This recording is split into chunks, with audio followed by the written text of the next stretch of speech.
That moment, unremarkable to anyone passing by, became the hinge point of history. The sound of water lapping against worn wood fills the air. These were not scholars. They were not priests or kings. They smelled of fish and sweat, and their world was small, defined by tides and catch counts, and the same shoreline they had known their entire lives. A shadow falls over the nets. A fisherman looks up, squinting against the light.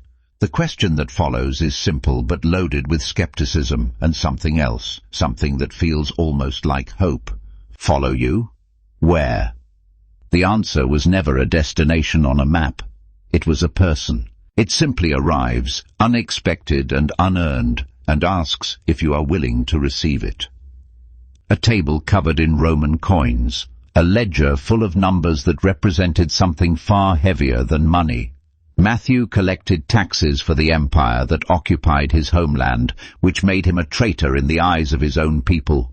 They walked past him with glares sharp enough to cut. He was isolated not by walls, but by reputation, by choices, by a life that had drifted far from belonging. Then a hand enters the frame, resting gently on the table. Not to collect, not to accuse, but to invite. They were learning who controlled the wind. It never promised comfort or calm waters.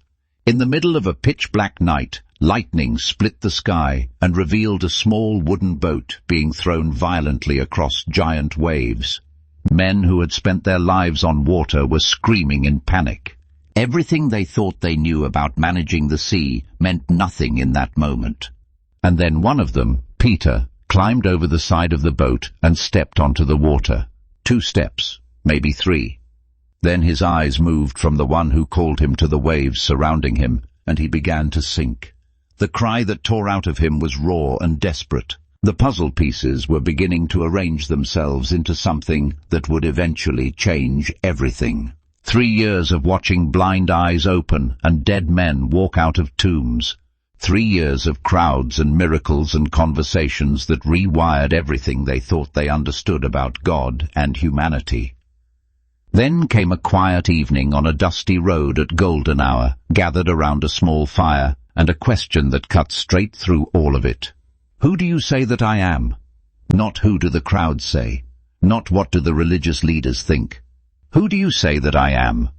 Peter stood up, not entirely sure of his own boldness, but certain of what he had seen and heard and felt over those 3 years. But not every heart in that circle was being transformed. In a dark stone room, far from the warmth of that fire, another man sat alone with a small leather pouch. He bounced it in his hand, listening to the heavy clink of 30 silver coins. Some had watched the same miracles and heard the same teachings and walked away, seeing only an opportunity. Judas clutched the bag to his chest and looked over his shoulder, his face a portrait of guilt and greed tangled together. The greatest betrayal in human history did not come from an outsider or an enemy. It came from the inner circle. It is a sobering reminder that proximity to the light does not automatically cure the darkness that lives inside a person. Being near something holy is not the same as being changed by it. They failed in the most human and devastating ways possible. In a cold courtyard, lit only by a small fire, Peter huddled among strangers, trying to disappear into the crowd. A servant girl pointed at him. You were with him.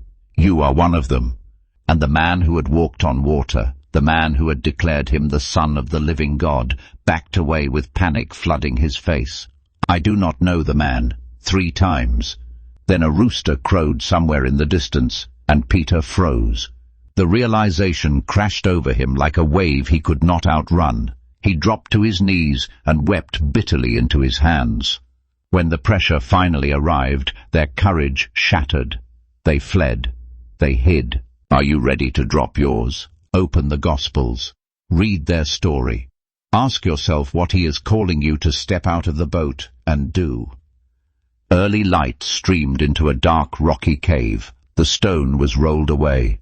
Folded linen cloths lay on a stone slab, as if someone had simply gotten up and left. John and Peter ran inside, panting, and stopped. Their faces moved through grief and confusion, and then landed somewhere that had no name yet.